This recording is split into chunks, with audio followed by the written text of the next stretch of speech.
All right, a lot to get to in this video. I just realized I have a coat on. I have no idea why I have my coat on, but let's just do this.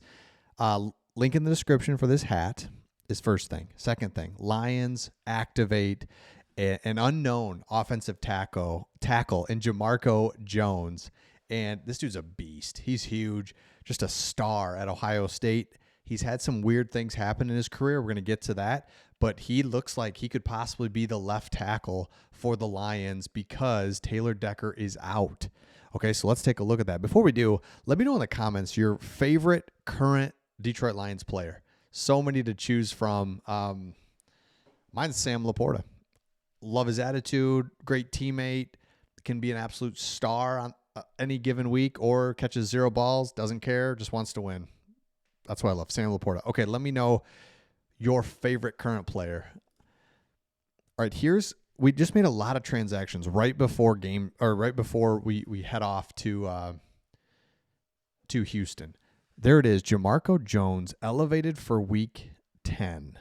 We'll get back to some of those other moves. There's a lot going on there. We'll get back to it, but Jamarco Jones was drafted out of Ohio State, big time tackle for Ohio State. He started his final 27 games at Ohio State at left tackle, then goes to the Seattle Seahawks. He's there for 4 years, signs as a free agent to the Tennessee Titans, and then he gets released kind of oddly because he was involved in multiple fights in training camp, and they just release him. And so it wasn't like he was poor play. I mean, I guess a little, right? I guess if he was a star, you wouldn't get released, but it was just like, you know what? You're causing fights. You're out of here. So he sits out all of last year, and then we sign him this offseason. He practices, doesn't make the team, comes back to the practice squad. Now he's going to be elevated.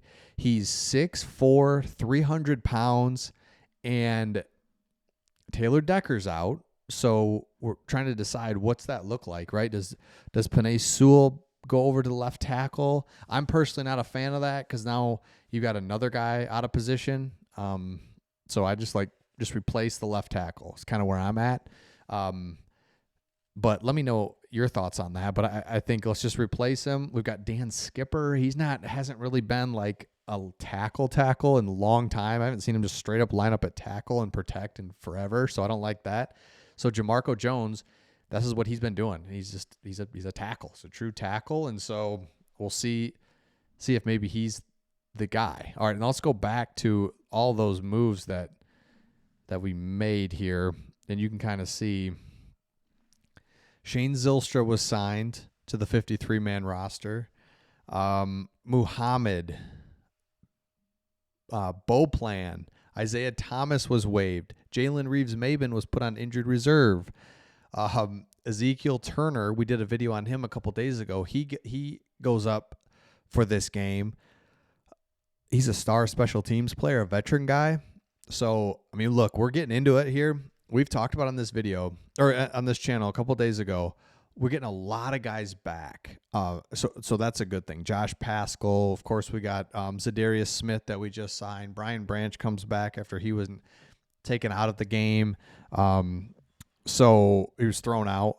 So it's like, I know he's not back, but you know what I'm saying? It's like, oh yeah, we got him coming back. We got Jameson Williams. Like, we're okay, all things considered, because the Hutch thing's always just going to be in the back of our mind. Like, dude, like if I hear one other team complain about injuries, like, you kidding me? Our best player is out, so you're fine. But lot going on. We're in the heart of the season. Our bye is long gone, and we don't have one coming up, and we hope that our season's another 10, 11, 12 weeks long. So, look, we just got to hope that our core guys, obviously, you know, you think about our core guys stay healthy. We got to have Jared Goff stay healthy. Amon-Ra's got to stay healthy. Penei Sewell, Frank Ragnow. Like, right, there's just like this core.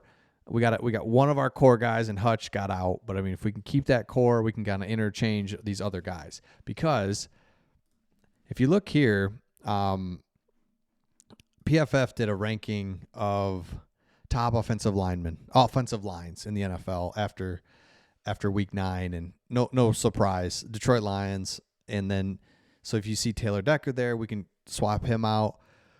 Hopefully we don't skip a beat and be all good. But Penei Sewell, my gosh, there was one play he had last week where he's basically a pin down on a tackle, defensive tackle, right? So he just crashes down, just crushes a guy. That's the biggest, most powerful guys in football, D tackles, right? They're just big, and he just throws him like it's nothing. So, man, offensive line, all good. Okay. Now the other thing, we got Jamarco Jones. I was just talking about him. Tackle, love what he's going to bring. Excited to watch him. I think we're just putting him in, and it's like, let's go.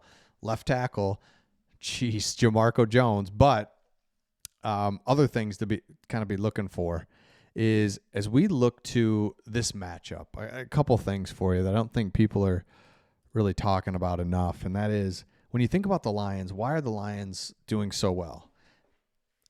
We're good in the red zone, both offensively and defensively. And the way that the NFL's trending with like the good teams can move the football, but then it's just like rubber meets the road in the red zone. We're doing great in the red zone. Second thing, we're not turning the ball over. Remember when Brandon Pettigrew, this is a perfect example. Brandon Pettigrew, remember he'd catch the ball if he would catch the ball. So number one, he wouldn't catch it. Number two, if he did catch it, like I swear to you, we all remember he had a couple plays where he would catch it and fumbled it, and they took it from him. I mean, and my point is, he wasn't the only one in the old Lions days of just fumbling the ball, balls bouncing off you weird, incompletions, turnovers, weird things happening. And that doesn't happen with this team. Man, they are so rock solid. They're so disciplined, efficient, smart. I mean, even when we go 3 and out, let's say that's 3 and out. It's the worst thing that happens. Not even turnovers. We bring in Jack Fox, who crushes the ball, and it's inside their 20, and it's like, okay, bring out our defense, and our defense is man on you, press, sticky. You know what? So we live with penalties, but we're on you. We're making you work. It's hard. It's tough. And if you take it all the way down the field and you score on us, fine. But are you going to score? Look, think about this. The opponent has to score 30 points to beat us. I mean, that's got to be in their mind. And so can you do that against our defense? Not right now. You can't, right? So our offense is just going to kind of steadily put points up, and our offense can put up 27, 30 points pretty easily.